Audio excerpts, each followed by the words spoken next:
صعب يا عزيزي تلاقي حد سليم نفسيا بيضحك. عشان كده يا عزيزي الناس اللي بتكتم مشاعرها زياده عن اللزوم هتلاقي يا عزيزي في الشتاء عايمه. الناس دي يا عزيزي بتضحك بسهوله على اي حاجه كتكيف بديل لاظهار الالم. اي حاجه كده هضحك، انا شقيان. كل يا عزيزي ما كنت مش كويس كل ما زادت حاجتك للضحك عشان تقلل من حده الالم، كانها آلية دفاع. الضحك والالم يا عزيزي مرتبطين ببعض اكتر مما تتخيل. الضحك يا عزيزي خليني افاجئك واقول لك مش دايما سعاده.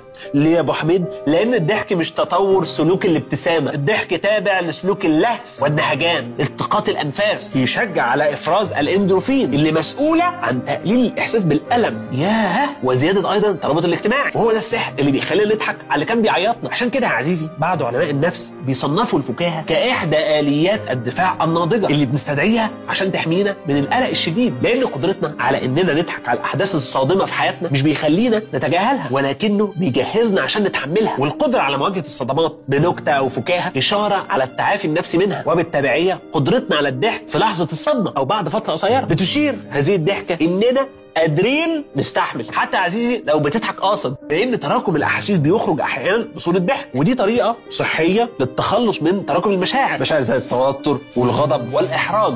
الحياه تراجيديه لمن يشعر وكوميديه لمن يفكر.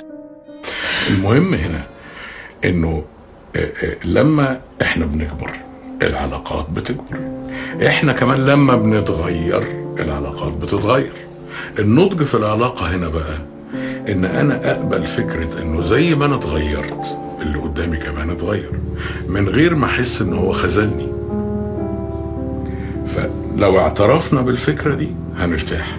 بس احنا طبعا نقعد ندور على شماعات عشان نعلق عليها مشاكل العلاقه، نعز الشماعات زي عينينا احنا طبعا لان لو مفيش شماعات هيبقى اللي قدامنا ان احنا نعترف او نواجه.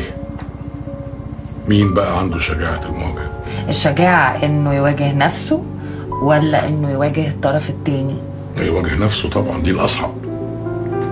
مواجهة النفس اصعب بكتير، لانه انا لو واجهت نفسي هقبل تغير اللي قدامي.